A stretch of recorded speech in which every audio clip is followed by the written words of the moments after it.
We live. Sundays and Wednesdays, yeah. 8 o'clock on YouTube and Facebook and Twitter. It's the crew and you. Let's go. You can't get any better. Best thing about it, the way he did it the right way. With the crew and you, to the crew and you. Do y'all have anything to say about What up, baby?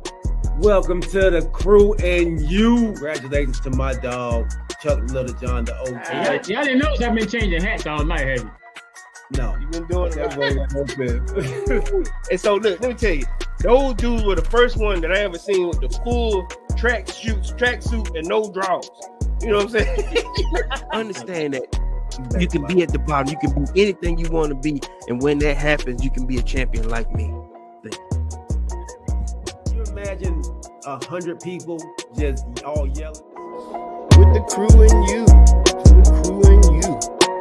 With the crew and you, to the crew and you. What up, baby? Welcome to the crew and you. I'm your boy G. To my right hand side, we have the OG draft happy Chuck Little John. And underneath us both, we have the Caters, meanest knockout, Corey Davis. I like the meme mug. I like that. What's up, fellas? Hey, man, what's going on? Wonderful day. Why are you so chipper right now? Why are you so giddy? Why not be giddy? We just waiting for the draft, man. But you ain't never giddy. Opportunity for our team to get better. Could you please tell me why this man is giddy? Tell me why. He's very giddy. Yeah, he said it's the opportunity.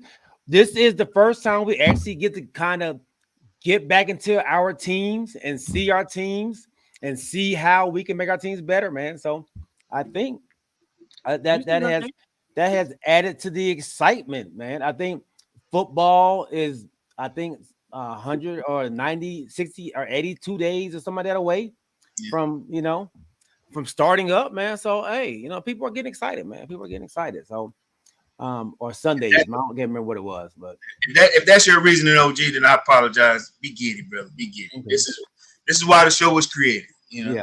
Big portion of what. See my name, right? Draft happy, baby. Draft happy. Big portion. Wow. This ain't got nothing to do with South Carolina. Draft happy. Okay. Yeah. All right, man. Well, let's welcome everybody out there on Facebook, YouTube, Twitch, and Twitter, man. Remember, when you come to the channel, tell a friend, bring a friend, and when you come, don't come by yourself. This is episode 92, season 4. We have a great episode for you, man. We are going to talk about the NFL draft. We are going to talk about how our teams got better, or if they did get better. And I want us all to give our teams a grade on their draft this season. And then hopefully we will get a call in. I know I had a couple buddies out just that night on the first day of the draft, and they mentioned that they may want to come on and talk about their team. So, and I told them, if y'all want to, man, we'll give y'all a little segment, a little 5 minutes, to tell us how you feel about the squad. So we'll see if they do. But everybody else out there, my guy James Littlejohn, Rodney Littlejohn, man, welcome on. If you are out there, put your name in the chat. This is an interactive show. We love to interact with you all, man. We love to call you out.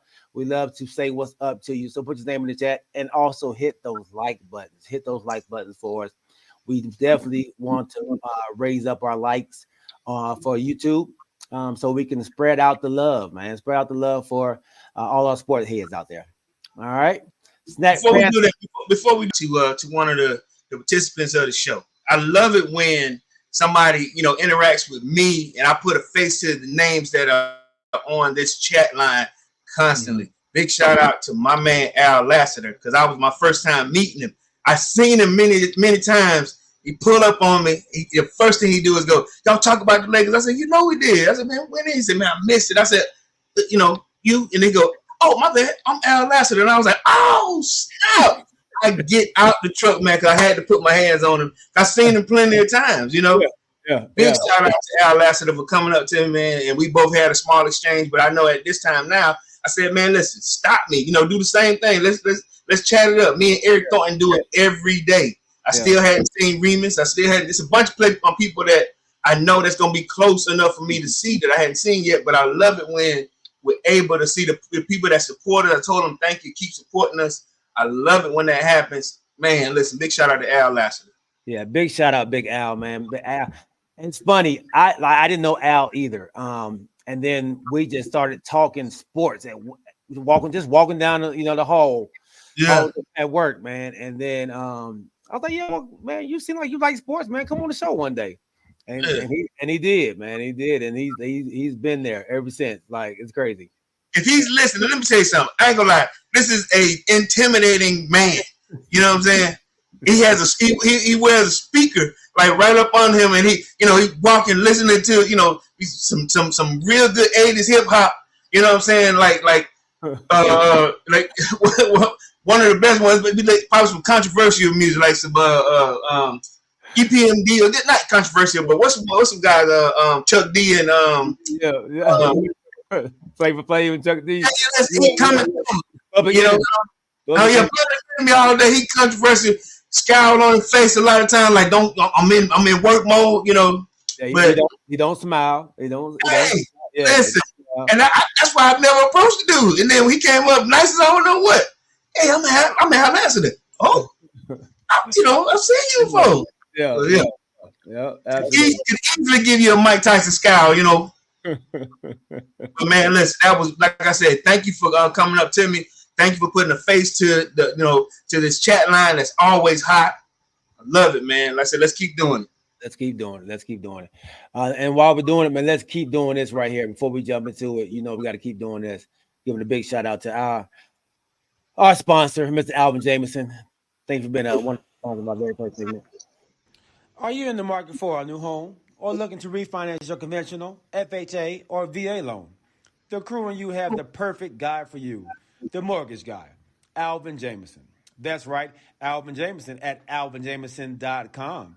You can also reach him as we do at 404-587-9033. Financing a home can be one of the biggest investments you can make. Go with the one the Crew and You trust, Alvin Jameson. And when you reach out to him, let him know you heard it from the Crew and You. All right. Once again, thank you, Mr. Alvin Jameson, for always being a wonderful sponsor of our very first segment. All right, fellas, man, let's jump right on in. This is probably going to be a long conversation, so I am prepared for it. But I do want to, let's start off right here, and let's see if I can find where, not OG's picks yet. Let's go. Not that one. All right, let me go here. All right, so why are we starting there? I mean, what do you want to do? Okay. All right, so we did a mock draft on Wednesday. Before Thursday's draft, NFL draft, and this was Corey, myself, and the OG. We all did our own teams. Corey did the mock draft, and he came up with a wide receiver in the first pick, a wide receiver in the second pick, a DN in the third pick, a cornerback in the fourth pick, and a offensive tackle in the fifth pick. And I know you had more than that. I can't see the rest of it though. Let's be clear on that. That thing was fast, ladies and gentlemen. That thing was fast, and it was my first time seeing it. Was like sticker shock. It was like, what's up, Big Al? There he is. What's good? Marie, my guy. So I'm, to defend myself on that weighed heavily on what in the world, I know they want to talk about what it was not there. Nevertheless, like the OG will tell you, you got to be on that mock draft thing there. You have to be moving and shaking, and there's no way a person can get their picks when in that system that G introduced us to that fast. You know how they get 10 minutes per pick, you get 10 seconds. No, look, wasn't even that much, OG. It was not. It's worth it, man. Yeah, so I don't even know why G pulling that thing up. That thing was heated fast, I'm a terrible believer in the fact that I think G did probably do that thing about 3-4 times before he introduced it to us and allowed us to do that, And then I was the first one. That thing was crazy. If I had to guess, and before we get too deep into this, the reason he really wants to go to this is it has to be it has to be some type of angle. Just know him, a man, and know how he does things. Give me the kind of angle that's gonna come out of this. give me the fastball. Don't give me the curveball. Give me fastball, G. Well, I wasn't. I mean, I just wanted to show everybody, you know, because I said we wanted to be a GM, and I just want now we get to see what the real GMs do. You know, so we went out there and played GM for, like I said, a quick second, and now the real GMs go out and show what they really want to do. So, okay. Corey, we'll start with the Atlanta Falcons. Oh. Okay. And y'all kind of threw a monkey wrench in the draft early on. I think the first 7 picks went as planned. People thought, yep, this is what's going to happen. Quarterback's going to fall off. Everybody expected that. And then at 8, the Atlanta Falcons are on the clock. So I know you were at work at the time, Corey. What were your thoughts before the pick at 8? That Turner was still there. Nobody had got Turner. What were your thoughts at the time, Corey? I'd love to know what's going on in your head. My first thought was, why the hell is OG calling to mess with me after he realized what just happened? OG called me right, you know, because honestly, you know, I'm at work now. I'm watching from my phone, so when you call me, it cut it out. You know, he go. The first thing he do, call trash talk. Hey man, just checking on you now. You know, make sure you ain't crash your truck or not. Yes. You know, so big shout out to my man for throwing dirt on me when a trash truck had just hit me. You know, inconsiderate, man. I want to make sure you was all right. So he was my first phone call beside my wife. So all right. So this is the elephant in the room. Allow me to express myself thoroughly about this counterintuitive pick. Where you going? What you doing? Yeah. Wait. Ladies and gentlemen, you know, allow me to wait because I feel like you know, he's I don't know what this is. He dipped on us, but at the same time, I go back to my feelings. So when I'm sitting there in my thoughts, the OG called me, and like I said, he wanted to check on me because obviously he thought that pick was controversial, crazy, or like the masses. What in the hell just happened? You know. So I'll do this here. My wife, you know, we've been talking. I know that the masses thought that pick was, in so many words, organizational malpractice. These guys don't know what they're doing. These guys have really turned the draft upside down because they kept going back and forth, back to that situation about the Falcons. I think Rich Eisen kept going. Let's go back to the Falcons pick. You know, they was on like 16. They went back to it.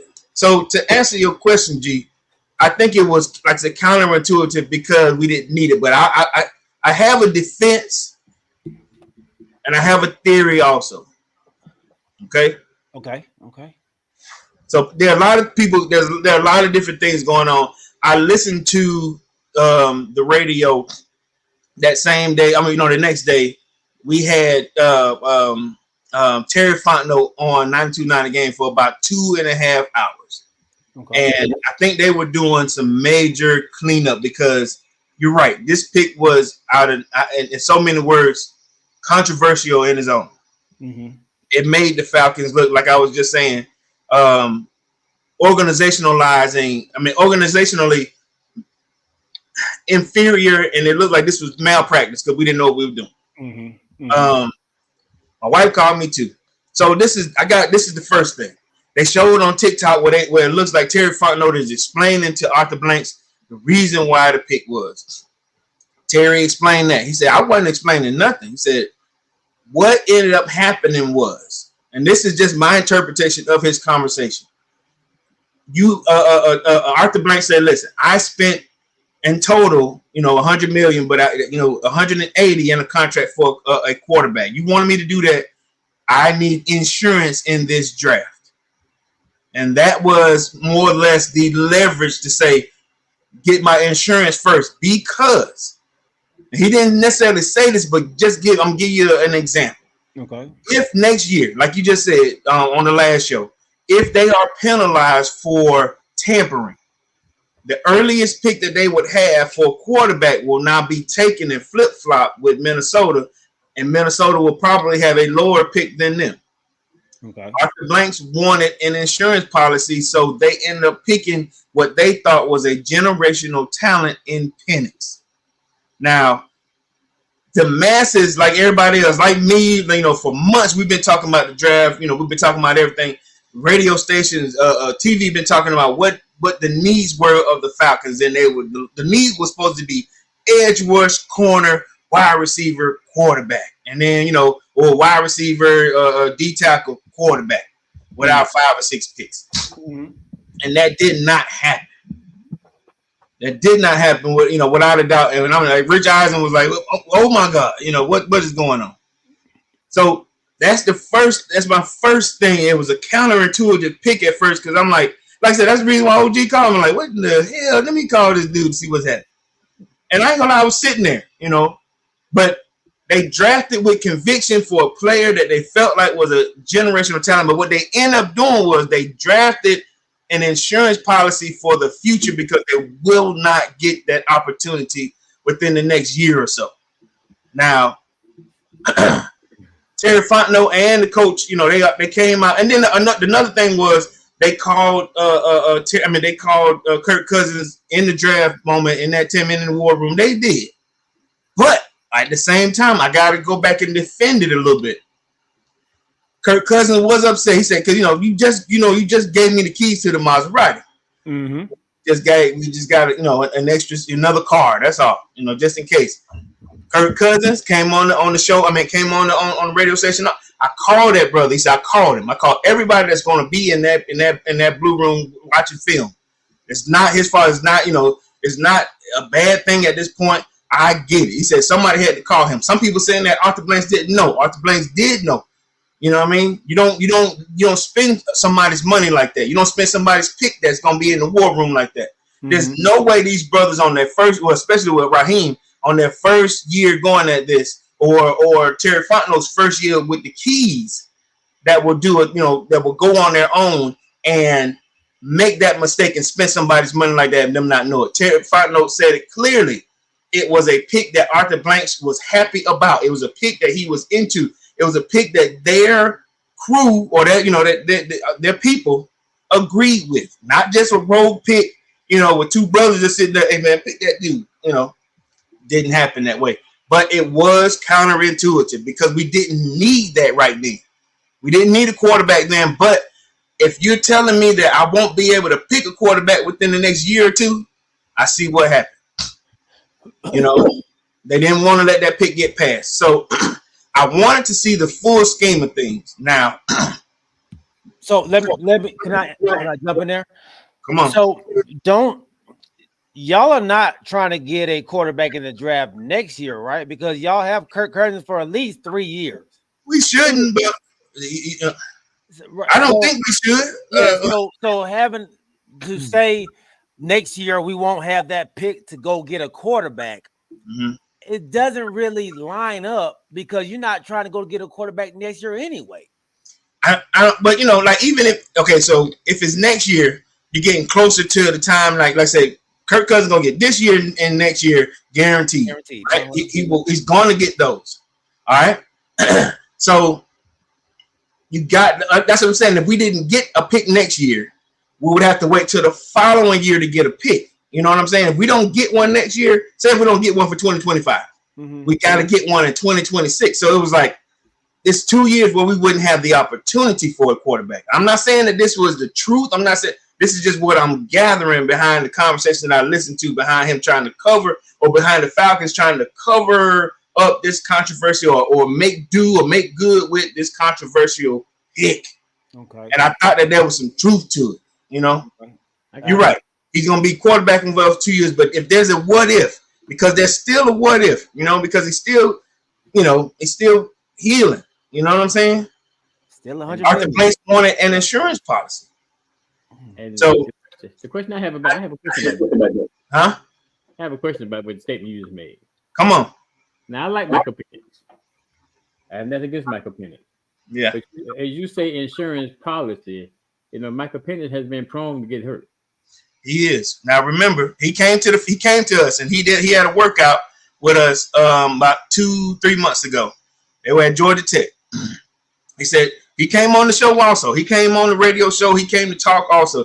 They were doing a great bang up job of we need to fix what the masses are killing us on. Penix said he Terry Fontenot, Raheem, when they had those 4 quarterbacks working out, he shined like butter, and it was cold as I don't know what, and he did well. His medical exam came back stellar. Though I'll say this here, you're right. He was the 4th on the board, 4th to go on the board, which is true. He just went in a bad pick. We weren't supposed to pick him. There were quarterbacks that graded higher than him that were the need from other teams, which we understood, and that's how it happened. It graded well for the first round. It just wasn't supposed to go to us. But because of the problem that we have, and what I'm hearing that Arthur Blanks asked for, because we just spent, he just, like I said, wrote that check for guaranteed money. He wanted an insurance policy because we still needed another QB, but we did think that it was going to be in the later rounds. Yes, sir. So don't y'all still have Taylor Heineke as the backup? We do. But we've had a taste. You had a taste of Heineke on your hamburger. But he's a good backup, but he's not a starter though, right? Isn't that was the whole key with him? Sure. I mean, this year we'll have him for this year, not next year. We'll have him for this year. He's gonna be our 3rd or 2nd string this year. Now, like I said, Terry Fontenot came on and he also said he's going to sit. This is a 3rd string. We paid $10 million for 2 years, and this is what we're going to get on that one. He's not our future. He's not. We hadn't committed to him like that. Yeah, we almost ended up letting him go first. He's not our future. Arthur Blanks wanted our future quarterback drafted also as an insurance policy because in theory, we were not going to get this opportunity until 2026. And that's if Kirk Cousins stays healthy. And then he did say this here. He said that Michael Penix will sit and learn. Now, I ain't going to lie. When we first picked him, because I think he's a good quarterback too, I thought he wanted to play. What if he wants to play? Mm-hmm. What if he said, listen, I'm good enough to, start this controversy? And that's what I was like, this started an unnecessary controversy for quarterback controversy. Right. Right. And we were looking at the pick from a pivotal need down the way. But like y'all coming at me now, everybody was like, this is crazy, So how much Kamari said, how much money will the Falcons spend on quarterbacks within the next 3 years? At this point now, the 100 that's guaranteed for Kirk Cousins. Mm-hmm. So 22 divided by 4 for Penix. For Penix. Uh-huh. If it's 22, but at the top 10, I think he get the 22 and 3 or 22 and 4. 5. 22 and 5. Yeah, 5. Okay. All right, so y'all do that number, divide 22 and 5. I think it was like 2, 3, 4 million. Yeah, about 4 point something million. Okay. Yeah. Right, and then Heineke will get 5 this year. Okay. You know what I'm saying? So you make about 110 million. I mean, but not this year, but 60 million. Y'all going about 60-something million this year on quarterbacks. 50 plus. Yeah. You're right. So 60 million in QB play. Okay. Like I said, I'm still not mad at the quarterback pickup with Kirk Cousins because that's the going rate. 50 million for his statue is the going rate. Right. Like I said, Baker Mayfield got that same deal. Right. So okay. So I understand what you're saying, and it makes a lot of sense. So Sierra Pack says this man makes a good point. But why did y'all bring Kirk Cousins in? Just this happened before the draft. Why bring him in? Everybody said the same thing. Why bring him in? Because we want to try to win now. All right. So does this pick help y'all win now? And not at all. No. All right.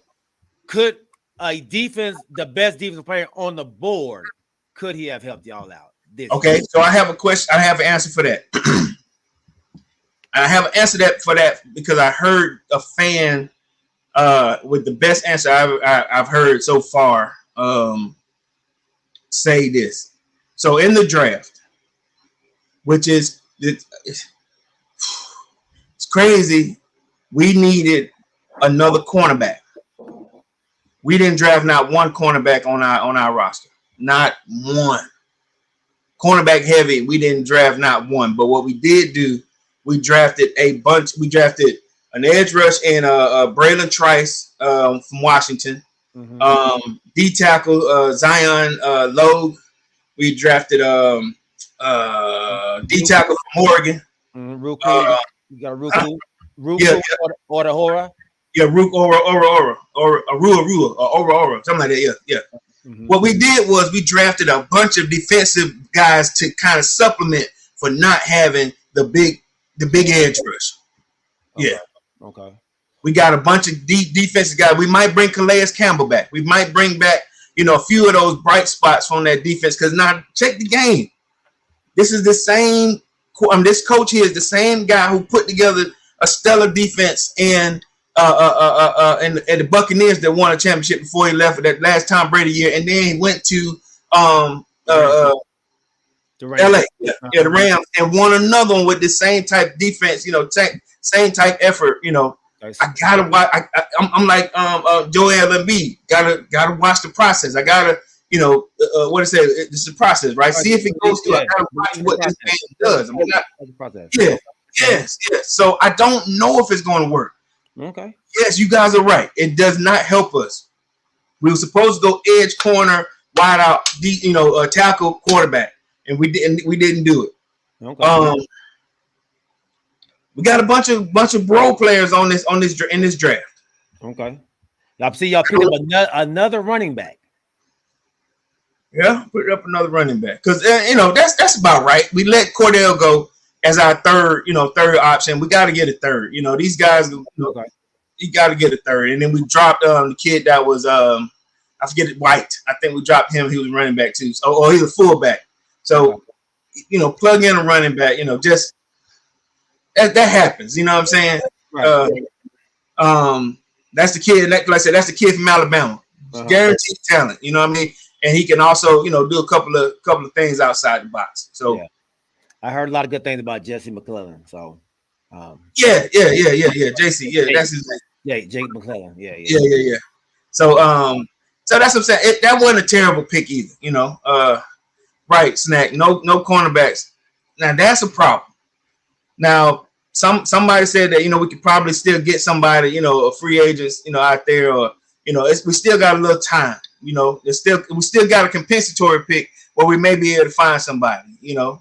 I'm not sure. You know what I mean? So Eric Thornton says they think Cousins is going to win now. He has the potential to win. They are going to bring Campbell back. Grady will be back. Got a new tackle and edge rusher. Trade Penix for a true defensive player without a lot of cash. I doubt that that's going to happen. I see the theory in it, but I doubt that they're going to. Only because I think this pick is on Arthur Blank's pick.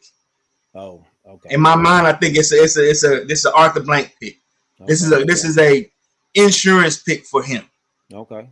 I done hitch my I hitch my wagon to that star, thinking that first pick was an Arthur Blank's pick. That's the only way I can accept it and understand it. You know what I'm saying? Well, I'm gonna try. I'm gonna talk to Michael's uncle on Monday. Who? Michael Penix? Yes. I'm gonna see if he can get him to come on the show. Okay. I would love for that to happen, man. So I will talk to him on Monday, and then we'll see, and then we can get some inside, hopefully some inside knowledge. If this had been something he thought about, was this one of the teams that he thought was coming to get him? Because understand, he didn't think he was coming to the Falcons. He did a great job with the Falcons. He looked stellar. The only thing I can say that has some truth to it is, yes, we did want we got to get a third guy that was supposed to be down the way, because I thought we were gonna get the Florida State kid, for the future. I really did.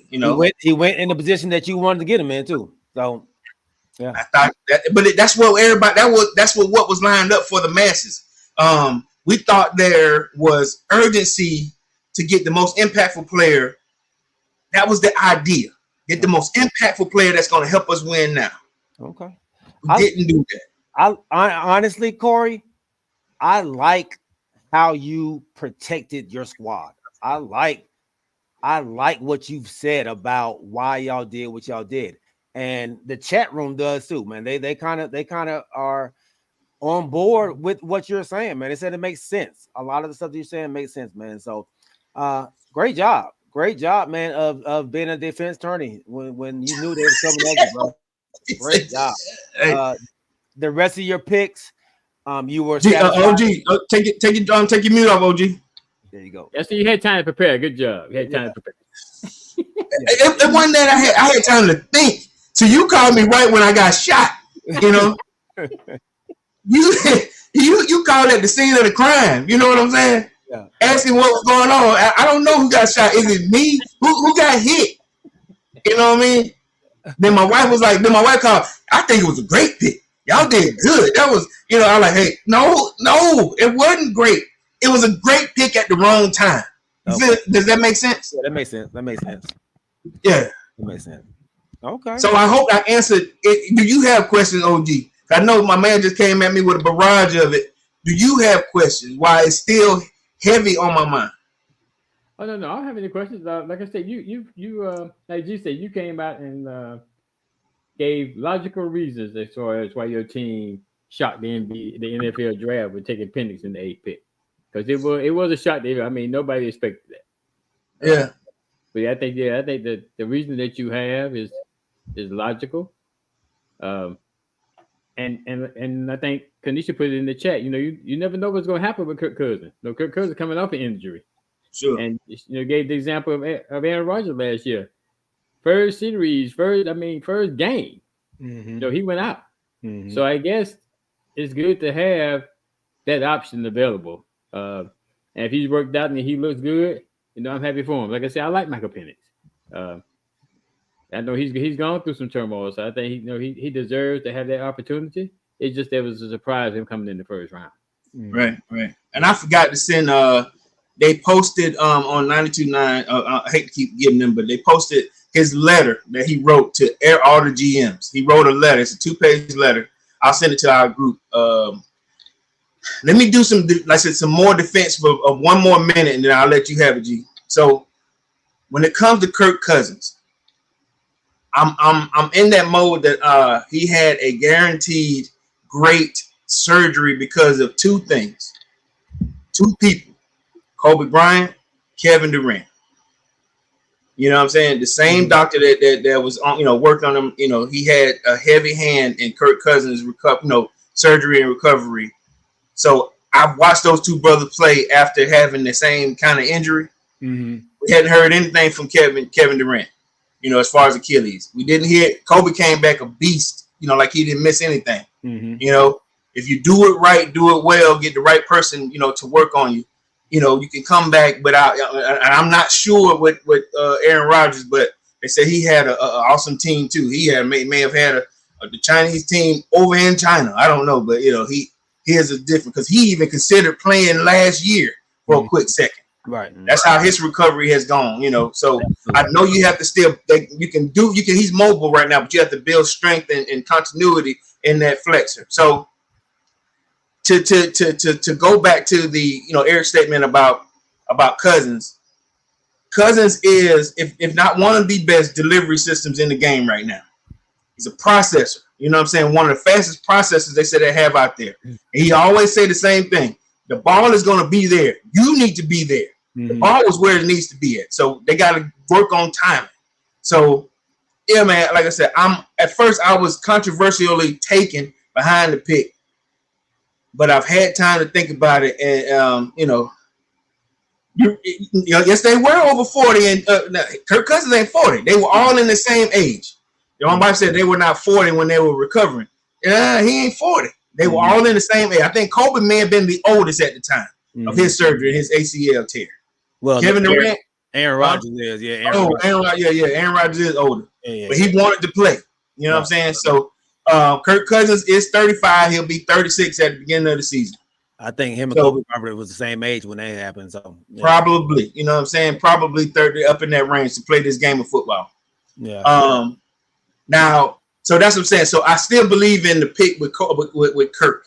I just think that the Falcons and the coaching staff, they want to win now. So the guarantee is to put Cousins in there. Now, if he falters, and if Penix is learning well, because like I said, this will be Heineke's 11th season. You don't put him in there. You probably do that for an insurance policy for 1 or 2 games. But if it comes to the fact that Kirk ain't gonna play no more, then let's see where he at. We drafted him for this reason. Let's move forward. But I think that's the reason for Arthur Blank saying, "Listen, pick my insurance policy." We knew that Heineke wasn't. We knew that we needed a third string, because we let he was our tight end quarterback third, we let him go too. So this was the insurance policy that we didn't have. So okay. I hope that I answered the question the best that I could with how I felt about what happened.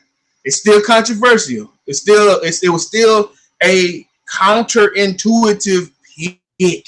I do feel that way because it came at the wrong time. But let's hope that when you pick that woman, she end up being good to you, or you be good to her. Yeah. Thank you. I got one question about Kirk Cousins, though, which I heard like it was here recently after all this went down, though. But it's what I've heard is, and correct me if I'm wrong, that he has a tendency to kind of do like another quarterback that's currently in the NFL. When they get to the playoffs, they're not that successful.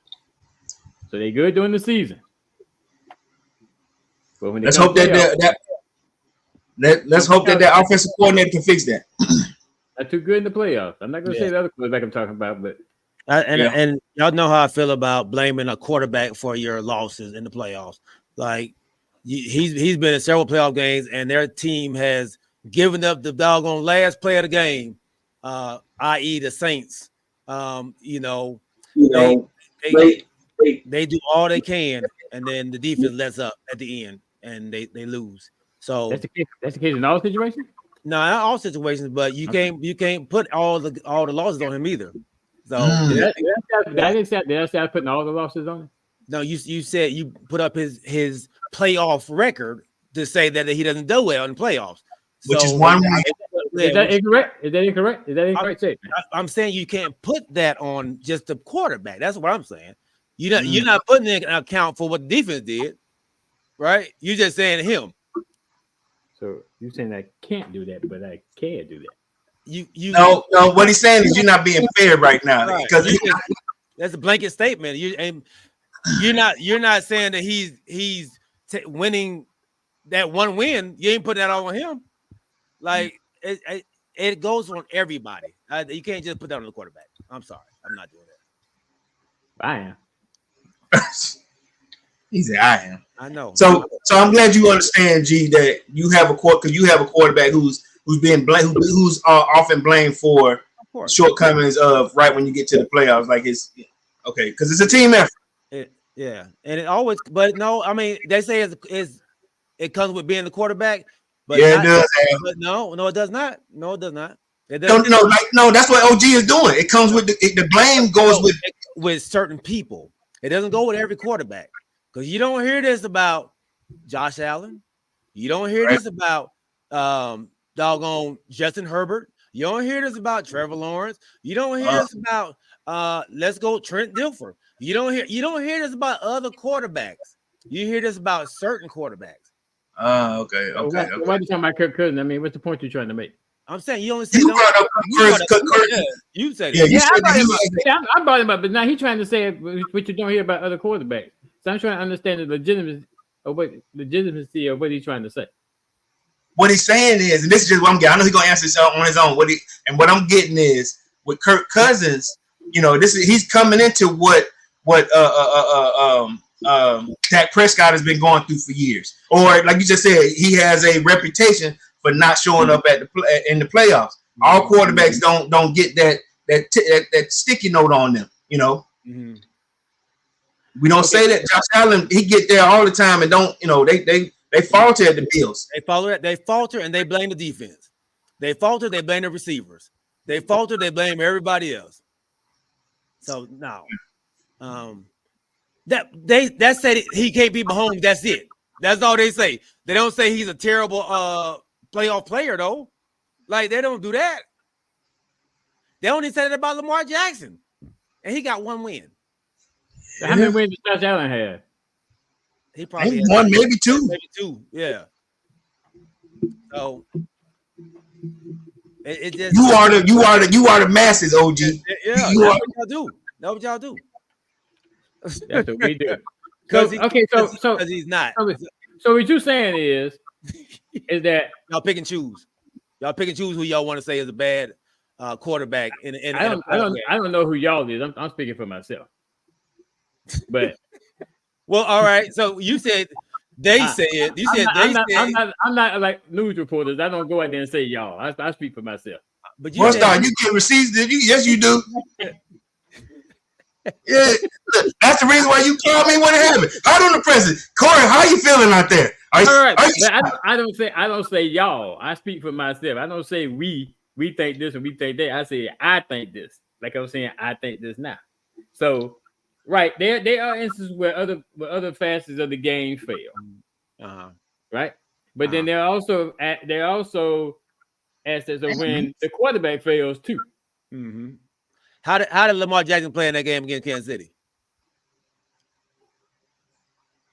Can't remember. I know. They didn't win. You don't care. You don't care. You don't care how he played in the big game.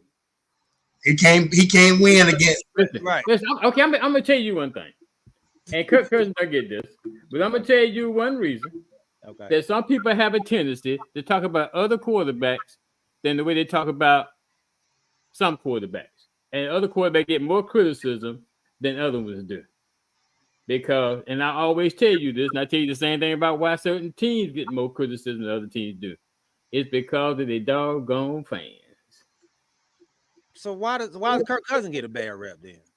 I'm not saying he get the bad rep. I just say I noticed somebody said that about that, and it was all and it came up only because of this Michael Penix draft, this pick.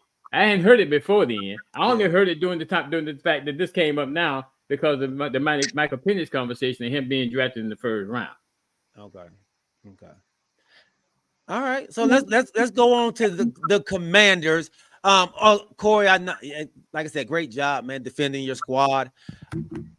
I worry about him. I feel bad because I know Kirk Cousins, as soon as he throws an interception, that crowd is gonna start booing and they're gonna be calling for Penix. So now he's gonna have added pressure because of the fans. Them fans is not gonna be nice. I disagree, but only time will tell, brother. Time will tell. I don't know, Corey. I've been there. I see how y'all act, man. Hey, listen, I'm vested too, brother. And if you start making dumb mistakes, then they'll call for your head. I don't think Kirk is one of those guys. You know, if you go back to last year, you know. It is the A. What's up, Queen? Welcome on. Blue Birds gonna come out. Well, I mean, They gonna come out. They gonna come out. They gonna be. We want Penix. But then, like you said, now you want Penix. That's what we picked. You know, it might, if it does happen that way, then hey, go with your insurance policy. Take out that, you know, like a good neighbor, State Farm is there. And as soon as he mess up, y'all gonna be going get rid of Penix like y'all did Ritter. Well, one minute, what they call it? Is it the swag? What they call it? 1 minute they swagging. Swagging and surfing. Yeah. 1 minute they swagging and surfing. Next minute you hit the Boo Birds, boy. Yeah. All right, OG, man. So Corey, great job, man. Like I said, let's go into the Commanders draft. OG, man, let's talk about your boys. They kind of did exactly what you said. Let me pull up your picks. So this is the OG, man. Caleb Williams, Chris Braswell, Mike Sanristi, Blake Fisher, offensive tackle, Devontae Walker, wide receiver, Cedric Gray, linebacker, and DJ James, cornerback. So these are the picks that you had in your draft as the GM, and your squad. OG, do you want to talk about your squad and tell us what you did over there, buddy? Oh yeah, they did exactly what I thought they needed to do. Mhm. I said they need a quarterback. One thing they did shot me with, they did get a defensive lineman, which kind of surprised me. Then we get Allen and Payne, but that's all good. They're gonna need some relief too. They can't play the whole game, so I'm good with that also. But I said we need a quarterback, cornerback, linebacker, tight end, receiver, and the edge rusher. And Yeah. they checked, and to me, they checked all those boxes. Now there was the point when I think they had like the 40th or the 46th pick, and then they decided they wanted to trade that to Philadelphia. Now I did get a little upset and a little bit disturbed about that when that happened. But then after that, because there was a lot of good DBs that was still out there. I know Kool-Aid from Alabama was still out there. He went after that. Another couple cornerbacks went after that too. But then they came back and got this. I'm gonna mess up his name, but this Michael Strantiel from Michigan. I think he's gonna be pretty good. So, and they did come back and make some valid picks after that. So overall, I think the Commanders filled all the spots that we need to fill. It's just a matter of them panning out. And like somebody else said, and I've always said it, that I wanted Jaden Daniels from the beginning. I mean, I think he's a two-dimensional quarterback. Mhm. He can be a pocket passer, and the thing I don't want them to do, which is a different coaching staff, I don't want them to do him like they did Robert Griffin Jr. Robert Griffin III. He was there. He started out the season great, but he was, I don't know if it was him or who it was, but he started running too much, and he got hurt. And then when he got hurt, like again, I don't know if it was the team then or whether it was him, but I think he came back too early. And he got hurt again. I think that put the damper on his career, which I hate to see that because when he was there, he played really, really well for us. So I'm hoping What's Chucky's brother name? He was coaching at the time. I don't think he liked RG3. The offensive coordinator, Gruden. I forget his name, but Chucky's younger brother. Yeah. I just don't. That wasn't a good match. Matchup. So he didn't care about trying to hurt RG3. Right. When he was out there. You're right about that. He was worried about his job, so he rushed him back. You know what I'm saying? So I agree with Snap Panther too. I think we got the best quarterback in the draft too. I mean, a lot of people go disagree with that. Jay Gruden. There you go. Jay Gruden. Yes. Because of Caleb Williams, but hey, they both won the Heisman. Yeah. I thought y'all had an outstanding draft, OG. Honestly, I was listening to the draft on the side on my Dallas Cowboys. They do a draft show throughout the process as well. So I was listening to them while everything was going on. And I tell you, man, they almost every pick that the Commanders and I will say the Eagles as well, almost every pick that they were picking, it was a pin throw on the broadcast. I mean, they was upset because they were hitting spots where we felt that we wanted the players, like because they were falling so far. We was like, okay, we might have a chance with these players. The OG actually their second pick, man, Jerhazan Newton. I'm not sure if I'm saying his name right, but they said, yeah, Johnny. Kid from Illinois. Yeah, Johnny Newton. Yeah, Big Ten player of the year. They say he was the second best D tackle in the draft. Yeah, they were shocked that he fell that far down. But yeah, I mean, that was the pick right after the Atlanta Falcons picked the Ruku or yeah, the surprise. Yeah, that they were actually shocked in that pick. Like, wow, they thought he was like more of a fourth rounder. But anyway, the Washington Commanders, man, y'all did an outstanding job. OG, I wanted to come on here and talk a little trash about y'all. I didn't really have anything I could say though. Yeah. Besides, like you said, trading with the in-state conference right. Well, I mean, y'all helping the Eagles out. Yeah, I don't know what's now they did get another pick from that. Yeah, that's the only benefit, but still, man, come on, the Eagles. Snack I Parent don't said, I don't think Jaden is better than Caleb. I said ESPN said that. Okay. Well, I agree with ESPN Snap. CBS. And then Reema said, I don't know, it must be different CBS Sports out Uh-huh. there because I'm looking at CBS Sports right now, Uh-huh. and CBS Sports gives Washington an 8. A. I saw something that said Washington had the best draft out of everybody, and if I can find that, I will. But you know what I always say, don't you? Oh yeah, And I tell you this, Oh, you know, everything always looks good on paper, but until they get in camp and strap them up, Mhm. then you go really know and really tell. I mean, what you really got. So Okay, because okay. they're going up a level. You know, I hope everything pans out and you know we start progressing better than we have for the last so many years. Because I get tired of y'all talking about that junk to me on this show. Yeah, So yeah. Dan Quinn did Dan Quinn things in the draft, man. He went mostly defense, but he did help out his offense as well at the same time, man. So, like you said, now we just look and see, and I can see why OG has on his name, man. Draft happy. He should be happy. He should be happy with that draft. All right, let's go with my Cowboys, man. Let's go here. Yes, I honestly, it's between the Eagles and the Commanders for me. The Eagles had a outstanding draft as well. If you want to talk about names, they picked up all the names. The Eagles. Eagles. Yeah. It seemed like they had 2 to 3 picks in every round. Yeah. I was kind of getting upset. Like, how do they have all this money? Because they just signed Jalen Hurts. They just signed their Devontae Smith, and then they just signed again AJ Brown, a 3-year extension. What I got from that was, you know how some teams it goes in like this big cycle where you just got an influx of money with great players just coming out the woodworks. The last team I thought did that was like the 49ers, where they were able to pick up guys. They were just able to continue to pay guys and still be in the mix. But I think this, like I said, the year of the Eagles, I think y'all went through that for a little quick second too, where y'all had just we're getting good players, we're getting good free agencies with money, and you know some people do well with their money.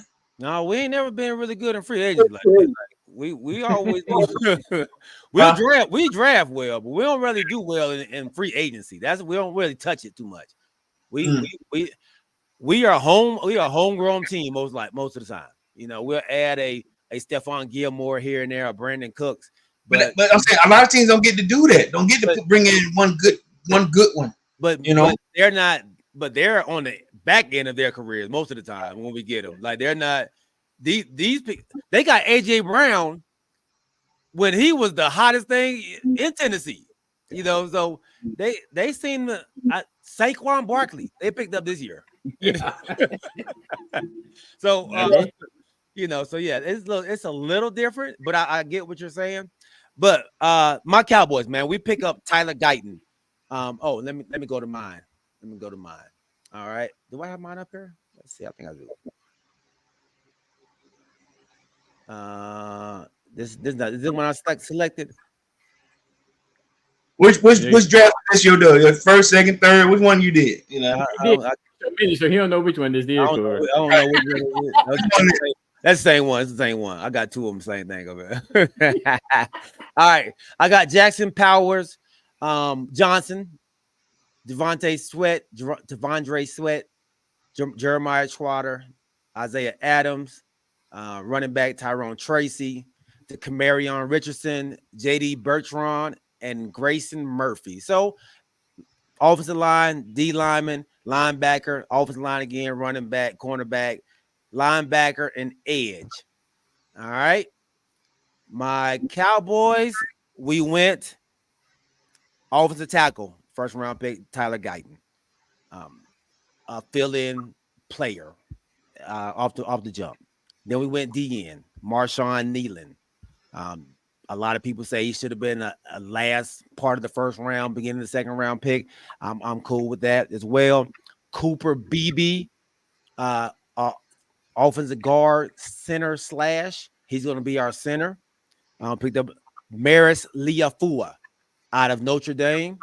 I think I like that kid. You like that kid? That kid is tough. That kid is tough. The big Samoan kid, right? Samoan kid, yeah. They were showing his family, man, and I not to cut in on you, but they were showing his workout, and they said one thing about like I said, those Samoan kids, their background, they're going to really take the job seriously. You know how this is going to be a game changer for his family. So he was like, my ability to do this job for like he said, one of the best organizations out there. He said, I want to make this my home. So I like that kid when he said that. Actually, so I think he got a good one. Yeah, the coach said that. He said, y'all got a good one. This somebody that loves football. This man loves football. Yeah. So he said, we got a star in the making. So I like that pick. I like that pick as well. What's up, Tydreek? He said, for some odd reason, I feel like the Cowboys are going to take Worthy if the Chiefs didn't trade up. And I think the Chiefs thought that too. I think that's why they traded up right in front of us. I'm glad we didn't. I would have been upset if we actually went and got Worthy. I think Worthy is great. I think he's fast as a mug. But I like the Falcons. I didn't think we needed a wide receiver at that point. Like you can get one later on, but not right then. Yeah, we did. We did get Maris, big dog. Then we went and got another offensive tackle in Brandon Coleman. Then we picked up a wide receiver. I'm sorry, that's the wrong person. I'm sorry. We picked up a cornerback at Caden Carson, and then we picked up a wide receiver, Ryan Flournoy, and then we picked up two defensive tackles at the end, the 7th round, Nathan Thomas and Justin Rogers. So we hit all the needs but running back. And I saw my guy, Al, not Al, but Snack said that the Cowboys did not pick up a running back. But right before the draft, the Cowboys were getting ready to sign Zeke back, like I was telling y'all before. Are y'all still going back to that? Yes. So I am definitely okay with that. We did pick up a running back as an undrafted running back now. So we brought him in, but we have, I think, with a better offensive line, with a much more powerful offensive line now, I think we'll be able to run the ball, especially against the division that we play against with them big boys up front. We will be able to move that line now with these boys that we have in there. So bringing in a bruiser like Zeke and Rico Dowdle with the vision that he has, I believe that 1-2 was okay with me, man. I'm okay with it. My draft grade that I would give my boys, I thought we addressed needs. I thought we brought in players that can help out right now. I gave my team a B+. I gave my team a B+ on my draft grade. Remus gave us a B as well. Thank you, Remus. Snack says Cowboys were going to sign O.J. Simpson, but he died. Dang. Oh God, no, Lord. That boy Zach, boy. Snack, boy. He don't hold his punches, dog. If I had the power, hey, we'd be back at these commercial break. Go to commercial. Go get that. And we're back. Boy, that boy Snack, boy. Look, we'll be back after these messages. Hey, he will drop a bomb on you in a heartbeat, man. He will drop a bomb on you. So yeah, KC, man, they had a wonderful draft. Now, picking up Worthy for Patrick Mahomes, that's pretty good. Pretty good. Anybody else out there? Do y'all have a team that you all want to talk about? How about the Pittsburgh Steelers? Let's see if we can get a call. Let's see if we can get this worked out. If you can, man, see if you can call this number and see if we can take a call. There's a lot of criticism with drafting Xavier Worthy. I don't know, man. I don't see why it would be. That guy is huge. Oh yeah, Al. We're gonna get into the Lakers, baby. We're gonna get into the Lakers. He said, all right. Hey, don't talk about them Lakers. All right. So while we are waiting on people to call, let me see. I might be able to just put Can somebody put the link in the chat? Is anybody able to put the link in the chat? For the show? Yeah, for the show. You know what? Let me see. Okay. Well, look here, fellas. So let's go ahead. Let's go into the while we're waiting. LeBron, go to the Knicks, please. Oh, I love this, Tariq. I love this. You, man, look, I'm with you on that, dog. Go ahead and go, LeBron. All right, so let's go into the NBA playoffs, and we'll start in LA, where the Los Angeles Lakers keep their dreams alive, man, and their hopes alive to try to make this a series. They travel to Denver tomorrow, but they came up with a huge win on Saturday night. What's going on, NF Skull nephew? Said Lakers in 7 as well. They came up with a huge win versus Denver. I'm not confident enough to say that they're gonna even win the next game. I think it's over on Monday, but unfortunately, I thought it was a valiant effort by everybody. Yes, sir. Good job, baby boy. Good job by everybody on the Lakers squad, especially D'Angelo Russell and AD. For me, I thought AD has been playing at. He's probably been the best player in this series, although we're down 3-0. I mean, it was down 3-0. I thought he's been the best player, man, and he has played at a different level than I think anybody else out there. LeBron played better towards the end of the game. I thought he came on stronger in the fourth quarter, of course, but LeBron, AD kind of carried us. AD and D'Angelo Russell, man. Tell me what y'all thought about that game in particular. And then we'll move on. I'll talk about the rest of the series. They just saved off what's ultimately going to happen in Mile High. So they saved off Corey pulling out his broom. That's pretty much what they did. I hate to disappoint all these Laker fans out here. But you know, like Jesse Jackson said, keep hope alive while you can for just a couple more days. Because they keep hope alive. Because come Tuesday night in Mile High, it's gonna be over. Denver taking it back home, and to think that the Lakers can win 3 games before Denver can win 1. It's highly unlikely that that's going to occur. Man. You muted, G, if you're talking. Tadriq said if they get Jared Vanderbilt back, he thinks they got a chance, especially how he can play on defensive guards. He got a point right there. How long has he been out? He's been out for a while. They showed him. Is he gonna come back? How long can he really play?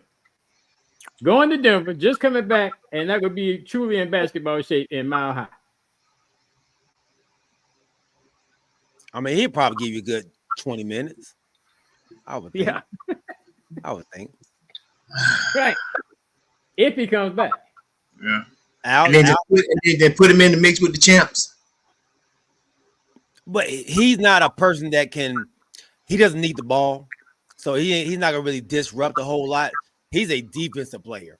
Like Tadriq said, you're gonna put him on the guards. He's long, he's lengthy, he has athleticism, he's physical, so he'll be able to play the Jamal Murrays of their team, man. So you don't do no boy like that. You know, coming off injury, then put him in the mix with champs like that. You know, you put him in the meat grind and gonna hurt him the rest of the summer. I don't know if he's gonna be ready to do that. Nevertheless, to answer the question, you know, yes, they are playing. They're showing some pride, but come on, man, come on. Honestly, okay, so they've been up at times by as much as 20-something points, and all Denver do is just keep grinding, keep playing the same ball. They don't go on those huge runs like Lakers. It was just going crazy. Lakers are up by 20, but nobody on Denver was they wasn't afraid of it. Get down. Let's get it down to 10. Let's get back down to 5. And OG made me a believer at Mile High. It gets on your shoulders. You need that. You run out of air. You are now Luke. I am your father. You are gasping. Listen, man. I think for the NBA world, Lakers had to get one. Yeah. They had to get one for TV purposes. One more game. Yeah. Now it proved me wrong. If they get it, like Al was saying, the pressure is on Denver to close it out. I don't think it's the pressure is on them. But everybody want to win at home. You feel what I'm saying? Now you're right. You are absolutely right. AD is playing lights out right now, playing with house money. Because like I think me and OG had him with 40 games, maybe. That man is playing with super duper house money, and his numbers are crazy right now. But they can't make any mistakes going forward. So I don't think it's the Lakers. I don't think it's Denver. I think it's the Lakers. The Lakers, they've been playing their asses off, and they got to do that just to take Denver to the deep into the fourth. Yeah, they've been like LeBron is playing his butt off. How long can they sustain this? And if they do, they do some kind of way come out of this, they're gonna be spit for the next round, trying to take out the champs. Okay. I just big if now. Big if. Big if, of course, definitely. Ladies and gentlemen. We're gonna give this man a little segment to talk about his Pittsburgh Steelers. All right. Y'all be prepared. This man right here loves the Pittsburgh Steelers and he loves to talk. Let's go. He said he loves to talk. What's up, fellas? How y'all doing? Dude, man, welcome on, my dog Remus Cromwell, man. Okay, so before G give you your 5 minutes of fame in their draft, before we get to your draft, we got to get to you beforehand. Your quarterbacks. I want you to give me a few minutes on what do you think your quarterback crew is right now. Well, it's pretty obvious what my quarterback crew is. We got Russell Wilson, and a lot of people criticize Russell Wilson for what he did with the Broncos, and I feel like it was unfair criticism because he threw 26 touchdowns and was it 8 picks? Mm-hmm. That's he didn't even play all 17 games. He played 14 games or 13 games, if I'm not mistaken. I want to say 13. They shut him down. Yeah, right. 13. Yeah. Oh, yeah, 13 games. I want to say 13. Yeah. If he was on pace, if he would have finished out that season, he would have had better stats than Patrick Mahomes. So, like, what are we doing as far as the criticisms go? Like, look at the numbers. If he would have finished out that season, all he needed, he threw one less touchdown than Patrick Mahomes. Hello, you still there? Oh, yeah. Go ahead. We hear this bullshit. Okay. I'm sorry. We hear this. Yeah, go ahead. He threw one less touchdown than Patrick Mahomes and one more interception. Imagine if he would have played the rest of the games. He would have threw more touchdowns and probably would have threw more interceptions. However, yeah, he still would have cracked the top 10 as far as quarterbacks go. And then you got Justin Fields. I always was high on Justin Fields, and if you talk to Bears fans, they feel like it was like a lot of unfair criticism going against Justin Fields because it was a lot of stuff that happened that was in Chicago that was out of his control. And they're giving this kid Caleb Williams pretty much a route that he can't fail. If Caleb fails in Chicago, it's because Caleb was never that guy. Like if Justin had everything that Caleb is getting going into this upcoming season, Justin would thrive same way that we all expect that Caleb to thrive. But it's like the Bears kind of like put him in the situation where they was like, we want you to be the guy, but we're not gonna really help you be the guy. So yeah, just go out there and be the guy. You feel Okay. me? Okay. So y'all All right. got that. I got that. Okay. All right. So you feel confident about your quarterback. So all you need now is to build around your quarterbacks. Exactly. So tell me how one you question. did it. One question before we leave the quarterback conversation. Okay. So do you think, I know it's already been said, that there is not, I guess Mike Tomlin's already come out and said there's not a quarterback controversy. Do you agree with that? Of course, I agree with that. Like, if he says there's no quarterback controversy, I don't feel like it is. He initially said that Russell Wilson was going to be the number one and Justin was going to be the number two. He's going to see. I feel like the plan initially, before we end up getting Justin Fields, when we had Kenny Pickett, was for Russell Wilson to go in and make veteran plays and be like, okay, look, Kenny, this is what Russell does in this situation, and this is what you need to learn how to do and whatnot. He was like, look, because Kenny he got thrown into the fire way before he was ready because of I guess field issues with our previous quarterbacks or whatever. But now, hold on, Remus. Now I find a little controversy in your statement about Justin. Because you know your team said that they've already openly come out and said that you're not picking up his 5th-year option.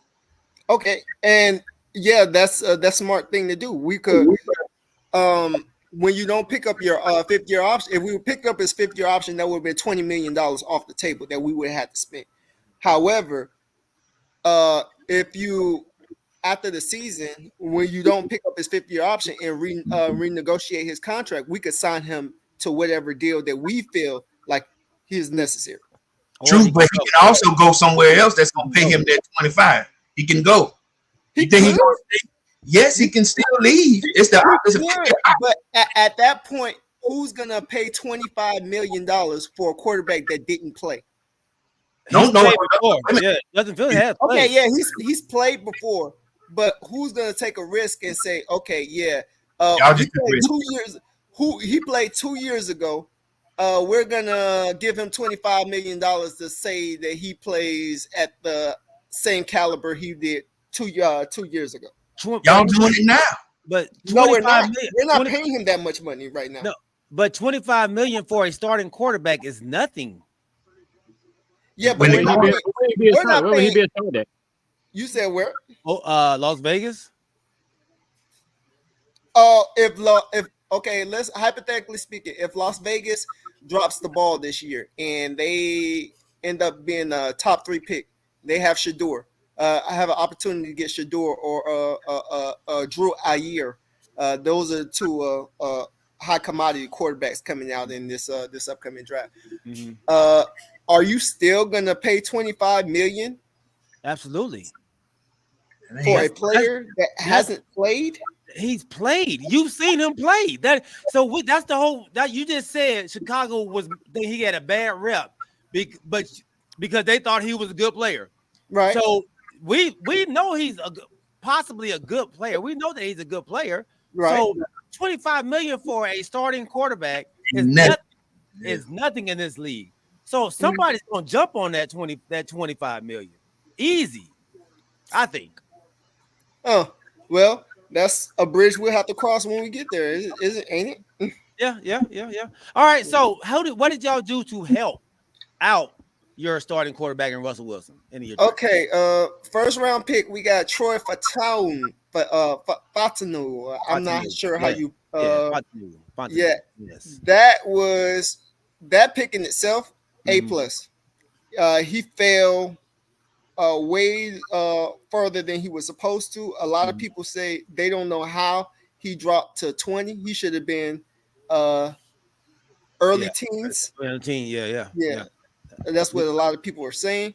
He considered one of the best tackles in the draft. Or Considered guard. one of the best tackles. Guards in the game. Yeah. Well, he plays multiple positions, tackle Like- and guard. So Like most of them nowadays. Right. Yeah. yeah, if you look at that Washington Huskies offensive line, all that time that Michael Penix had in the pocket, he was a big contribution to that.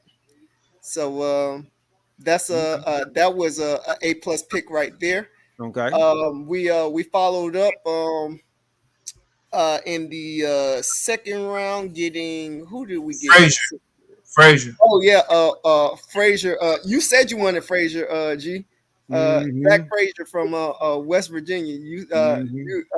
I like his grit. He's a real in the trenches type of lineman. Yeah. And, that's something that my O-line can use. He run block really well. He gets to the second level and blocks linebacker. So I'm proud of that right there.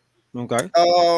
We got Roman Wilson, wide receiver, Michigan. Okay. I'm pretty sure most of you seen the Michigan games. Kid's a dog. He ran a 4.37, I believe. He said he could have ran a faster time. He said he slipped in the beginning.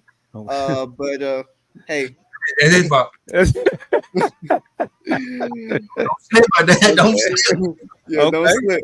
All right. But you know how that is. And in the fourth round, I'm really liking Peyton Hillis. Wilson.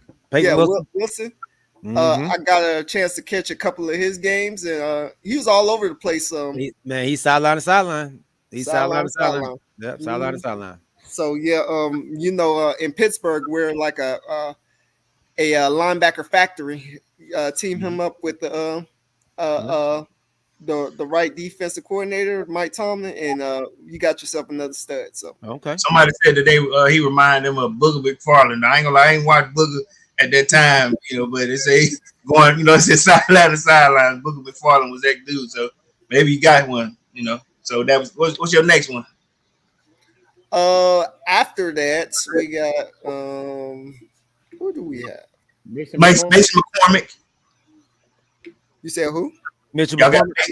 Mason I don't know McCormick. too much about him. I'm not gonna lie to you. I can't really vouch for him or give you too much of a profile on him because I really didn't see him play. Okay. So okay. I would have to go back and do research on him. But Okay. me personally, I don't know too much about him. Okay. So, Okay. yeah. All right. So it sounds like y'all did do enough to help out your quarterback. You know, you put in place for him to be able not to get hit. He got hit a lot in Denver. So you are protecting your quarterback out there. Y'all have a running game. Who do y'all have at receiver with the Steelers? Right now, it's George Pickens. I just told you about Roman Wilson. We got Van Jefferson. He came in from the Falcons. What you know about him? He played for y'all. Yeah, So, he didn't get much burn in the Falcons. He got burned, but he just didn't get the ball through to him. And I will say this here though, because he's a deep threat guy. He's a speedster, And maybe look, I'm not gonna put it on him, or I put it more on the quarterback because we don't have him anymore. You got to throw it down. It's a timing route, So it was a bunch of times where I saw that dude wide open and we couldn't get it to him. So if you can get past it, your defense, he may be okay. If Russell Wilson is a better QB than the guy that we had throwing ours. So Van Jefferson wasn't terrible. He didn't get a lot of burn. He came in on those third and longs. If y'all do better with him, y'all got a good guy because he did come from the Rams. I remember. I vaguely remember him on the Rams. I don't remember too much, but I kind of remember him making plays every now and then. He played mostly slot. Yeah, he got a ring. Oh, okay, that's what's up. Yeah, he got a ring because he was on the team. Yeah. Nice, G. Jason, he got a participation ring. Dang, my bad. I'm trying to give you the flowers here, but my man. You been too nice over there, dog. You been too nice, man. So we also got Cordell Patterson. I I don't know if you Okay. want to consider him as a wide receiver or a running back, but he plays both. So Look, Cordell Patterson signed with Pittsburgh. yes, he Yeah. did. We already mentioned it. Yeah. Yeah. I in some way I thought it was he picked somebody in our division. I thought he picked Carolina. But okay. Yeah. Y'all got you got a utility knife in Cordero, you know. Yep. Utility knife. We got I'm not sure if y'all know about this. You NFC East participants might, but Quez Watkins. He used to play for Philly. Philadelphia. Yeah. Yeah, he runs like a He ain't getting nothing out of him for him. he runs like a 4.2. He do. He run right out of his shoes and out of bounds. He don't never catch nothing. He just be running for his life. Crying over here. That dude, hey, the dude ain't giving you nothing right now. They ain't even in your division. Damn. Okay, so you what kind of grade do you give your boy?